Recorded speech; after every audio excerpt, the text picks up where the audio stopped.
My name is Lucy. I live in a small town by the sea called Seabrook. It's a quiet place.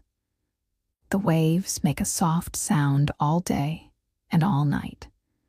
I like the quiet. I am 25 years old. I work in a small bakery near the harbor. I make bread and cakes. The smell of fresh bread makes me happy. My life was simple, maybe a little lonely sometimes, but I was okay. Then I met Michael, and everything changed. This is my story about waiting for him, waiting for a promise that was broken. I grew up in Seabrook. My parents owned a little bookshop. They loved books, and they loved me. But they passed away when I was 19. It was very hard. I lived alone in our small house above the bookshop. I missed them very much. I started working at the bakery to pay my bills. Mrs. Peterson, the owner, was kind to me. She taught me how to bake. Baking felt good. It was warm. It made people smile. Seabrook is a small town. Not many new people come here, especially in winter. Michael came in the winter. He said he was a writer. He wanted a quiet place to finish his book. He rented a small cottage near the cliffs. He started coming to the bakery every morning for coffee and bread. He was different from the men in Seabrook. He was tall, with dark, messy hair and kind blue eyes. He smiled easily. He asked me questions about my life, about the town. He listened when I talked, really listened. Most people didn't do that.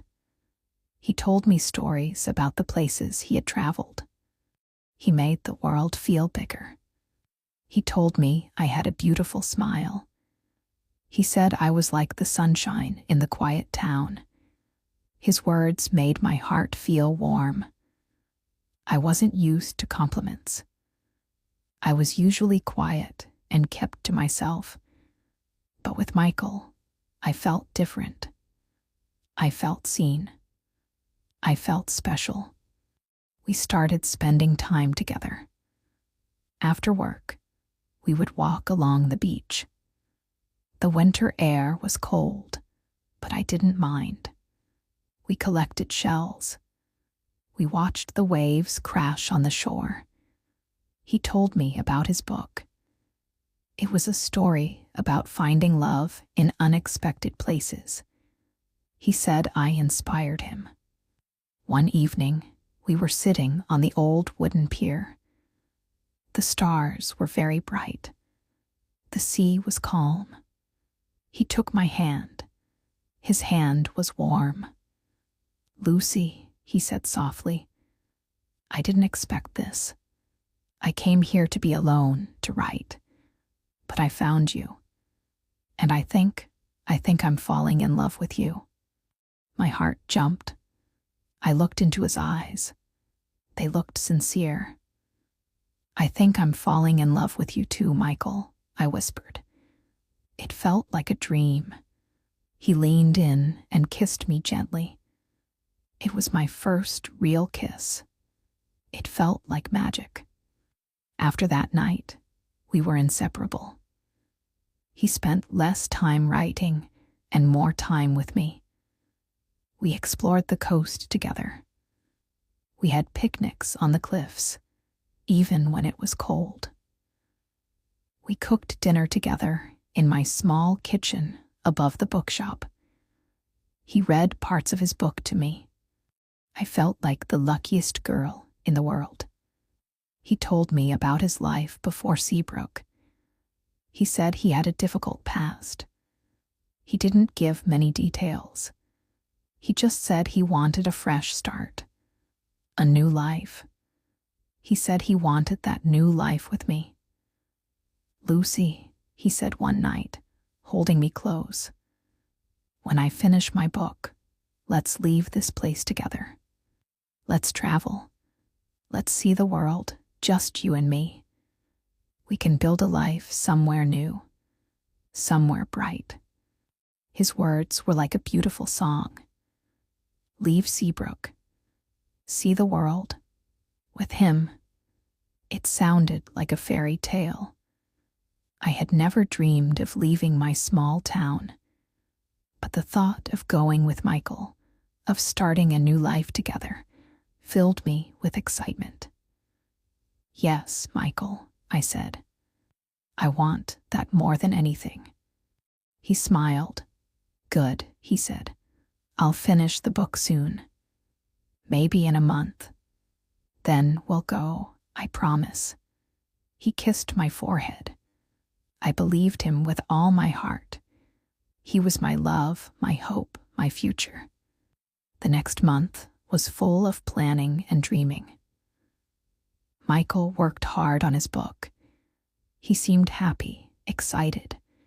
We talked about where we would go first. Italy, France, a warm island somewhere. It didn't matter where, as long as we were together. He told me to pack a small bag, just the important things. He said we would travel light, start fresh. He said he would finish his book on the last day of March. He said he would send it to his publisher. Then, on the first night of April, he would come for me. He told me to wait for him at the old pier, the place where he first told me he loved me. He said to be there at 10 o'clock at night. He would have his car ready. We would drive away from Seabrook and start our adventure. The last day of March felt long. Michael was busy finishing his book. He called me in the afternoon. His voice sounded excited. "I did it, Lucy. The book is finished. I'm sending it now. Tonight is the night, our night. Wait for me at the pier. 10 o'clock. Don't be late." "I won't be late," I promised. My heart was beating so fast. "I love you, Michael." "I love you too, Lucy," he said. "This is just the beginning." Then he hung up. That evening, I felt like I was floating. I packed my small bag carefully. A few clothes, my parents' photo, a book Michael gave me. I looked around my small apartment. It held so many memories, sad ones and happy ones. But I was ready to leave, ready for my new life with Michael. I put on my warmest coat and a scarf Michael liked. I checked the time again and again. It felt like hours passed in minutes. Finally, it was almost 10 o'clock. I locked the door to my apartment. I took a deep breath and walked down the quiet street towards the harbor. The night was clear but cold. The moon was bright, making the water shimmer. The pier was empty, just like the night he first kissed me. The waves made their soft, familiar sound. I stood at the end of the pier, my small bag beside me. My heart was full of hope and excitement.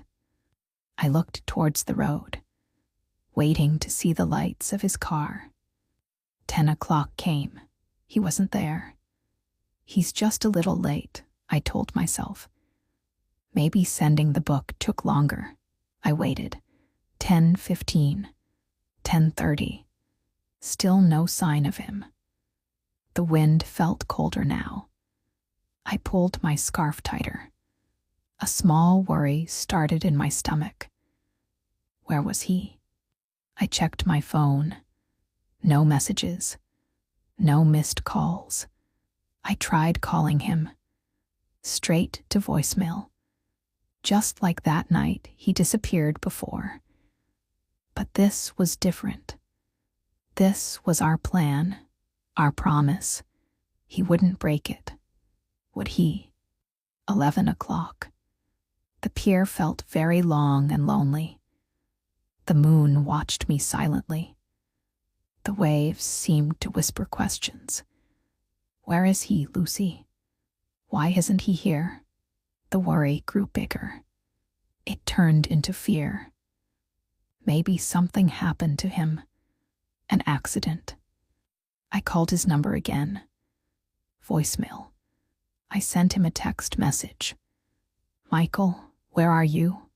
Are you okay? I'm waiting at the pier. No reply. 11:30. Midnight. The town behind me was dark and asleep. Only the lighthouse beams swept across the water. I was alone, completely alone on the cold, empty pier. The excitement was gone. The hope was fading. My heart felt heavy, like a stone. Tears started to fall. Hot tears on my cold cheeks. Why wasn't he here? Did he change his mind? Was our plan, our future, just a game to him? Was his love just words? I stayed there. I don't know why. Maybe a tiny part of me still hoped his car would appear. Maybe I couldn't accept that he wasn't coming. I waited. 1 o'clock. 2 o'clock. The moon moved across the sky. The stars looked cold and distant. My body was numb from the cold, but my heart ached with a sharp pain. He never came. All night I waited. As the first light of dawn touched the sky, painting it pale pink and gray, I knew. He wasn't coming. He had left. He had broken his promise. He had left me waiting alone on the pier, with my small bag and my broken heart. I picked up my bag. My legs felt stiff and weak. I walked slowly back towards the town. The bakery lights were on. Mrs. Peterson was starting her day. The smell of baking bread, usually comforting, now made me feel sick. I didn't want anyone to see me. I felt so foolish, so heartbroken. I climbed the stairs to my apartment.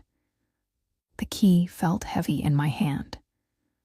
Inside, everything was the same, but everything felt different. The dream was over. The future I had imagined with Michael disappeared like mist in the morning sun. I sat on my bed, still in my coat. The small bag was on the floor. I looked at my phone again. Still nothing. Silence. He was gone. He had promised me a new life, a world of adventure.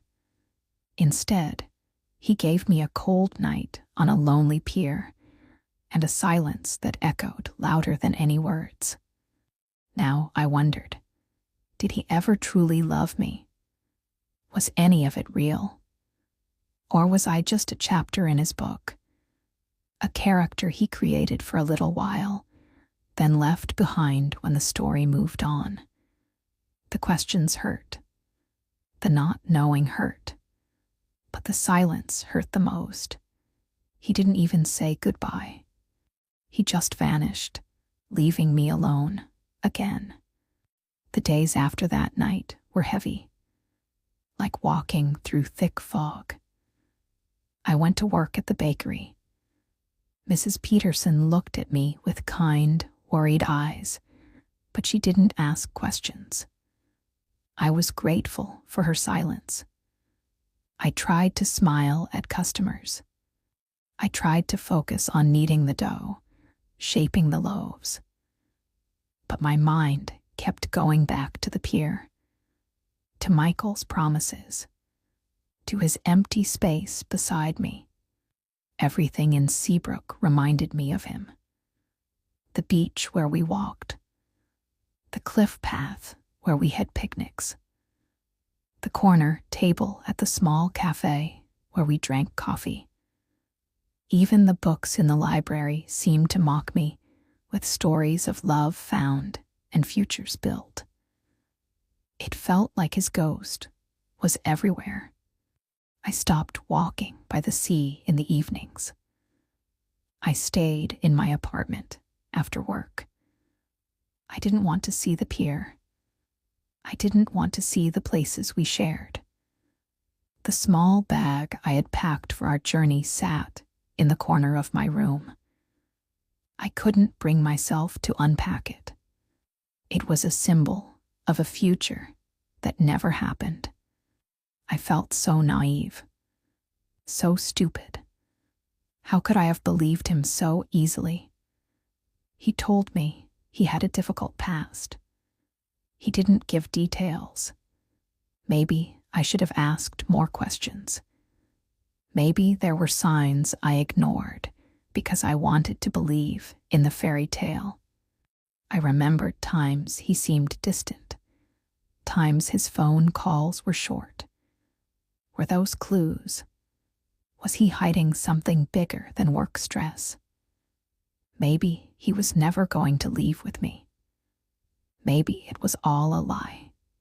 The thought, did he ever truly love me, played in my head again and again. It was a painful question with no answer. If he loved me, how could he leave me like that? Without a word, without a real goodbye. Love doesn't do that, does it? I felt ashamed to talk to anyone. What would I say? The man I loved, the writer who promised me the world, just disappeared. It sounded foolish. I felt like people in town would whisper. Poor Lucy, they might say. Always waiting for something that never comes. So I kept my pain inside. I built walls around my heart. Some nights, the sadness was overwhelming. I would curl up in bed and cry until I had no tears left. I missed him. I missed the way he made me laugh. I missed feeling loved, even if that love might have been false. The loneliness felt deeper than before. Before Michael, I was alone, but I was content. Now, I was alone and broken. One rainy afternoon, I was arranging cakes in the bakery window. An old fisherman, Mr. Henderson, came in. He bought bread every day. He was usually quiet, just a nod and a smile. But that day, he looked at me for a long moment. Then he said, "Life's like the sea, Lucy. Sometimes calm, sometimes a storm. Storms pass. You just gotta hold on tight to your little boat." He patted my hand gently and left. His words surprised me. They were simple, but they felt true. I was in a storm, and I needed to hold on. Maybe I couldn't control the storm, but I could try to steer my boat. That evening, I did something small. I took the packed bag from the corner. I opened it. I took out my parents' photo and placed it on my bedside table. Then, slowly, I unpacked the rest. Putting the clothes away felt like closing a door. A painful door, but one that needed to be closed. I started thinking about Mr. Henderson's words. Holding on. What did I have to hold on to? I had my job. I had Mrs. Peterson's kindness. I had the memory of my parents' love. And I had myself. Maybe that had to be enough for now. I decided to do something just for me. Something that had nothing to do with Michael, or waiting, or broken promises. I remembered seeing a small pottery class advertised in the community center. I always liked working with my hands, like baking. Maybe I could try making things with clay. The next week, I went to the class. It was messy and difficult at first. The clay wouldn't do what I wanted. My pots were wobbly and uneven. But I liked the feeling of the cool clay in my hands. I liked focusing on shaping something. It made my mind quiet for a little while. The other people in the class were friendly. We laughed at our mistakes. It felt good to laugh again, even just a little. Slowly, very slowly, things started to shift. I didn't wake up every morning thinking of Michael first. Sometimes, I woke up thinking about what I would bake that day, or what I wanted to make in pottery class. The pain was still there, like a bruise deep inside. But it wasn't sharp anymore. It was a dull ache. I started walking on the beach again. Not to the pier, but further down, where the rocks were interesting.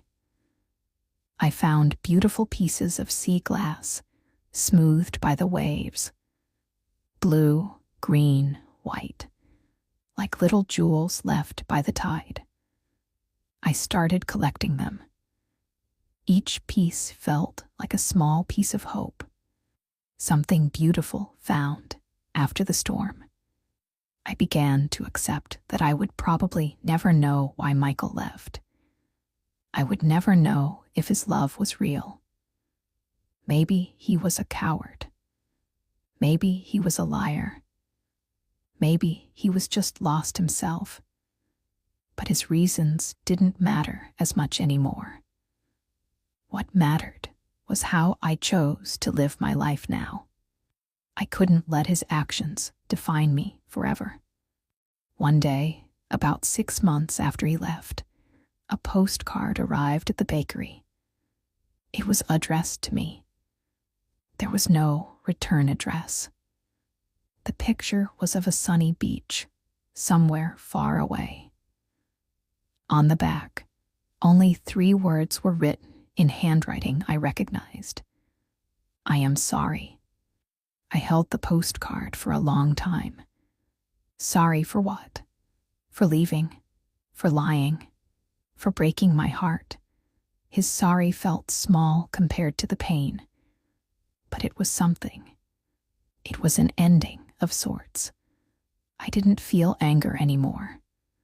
I just felt a quiet sadness.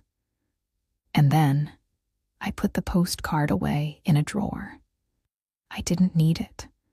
I was already moving on. Healing wasn't fast. It wasn't a straight line. Some days I felt strong and hopeful. Other days, a memory or a song would bring tears to my eyes. But I kept going. I kept baking. I kept making my lopsided pots. I kept collecting sea glass. I kept talking to Mrs. Peterson and Mr. Henderson. I focused on the small, good things in my life. Mrs. Peterson noticed the change in me. "You seem lighter, Lucy," she said one morning, handing me a warm croissant. "Like a cloud has lifted." I smiled. "Maybe it has," I said. "I think the storm is passing." I learned that waiting for someone else to bring you happiness, to be your everything, is risky. Because people can leave. People can break promises. Happiness has to start inside you. Love has to start with loving yourself. Michael didn't break me. He broke my heart, yes. But I was still whole. I was still Lucy. Now, when I look back, I don't think of Michael with anger. Mostly, I feel sad for the girl who waited all night on the pier. Sad for her broken dreams. But I also feel proud of her. Proud that she got up the next morning. Proud that she kept going. Proud that she found her way back to herself. My life is still quiet. I still live in Seabrook. I still work at the bakery. But I feel different. I feel stronger. I learned that even when someone you love walks away, even when promises are broken, you can survive. You can heal. You can find joy again in small things. The smell of bread, the color of sea glass, the feel of clay in your hands. If you are waiting for someone right now, if your heart is hurting because of a broken promise, please be kind to yourself. It's okay to feel sad. It's okay to feel angry. But don't let that pain define you. You are more than someone's choice to leave. You have your own strength, your own light. Hold on tight to your little boat, like Mr. Henderson said. The storm will pass, and you will find your way to calmer waters. Keep going. You can do this too.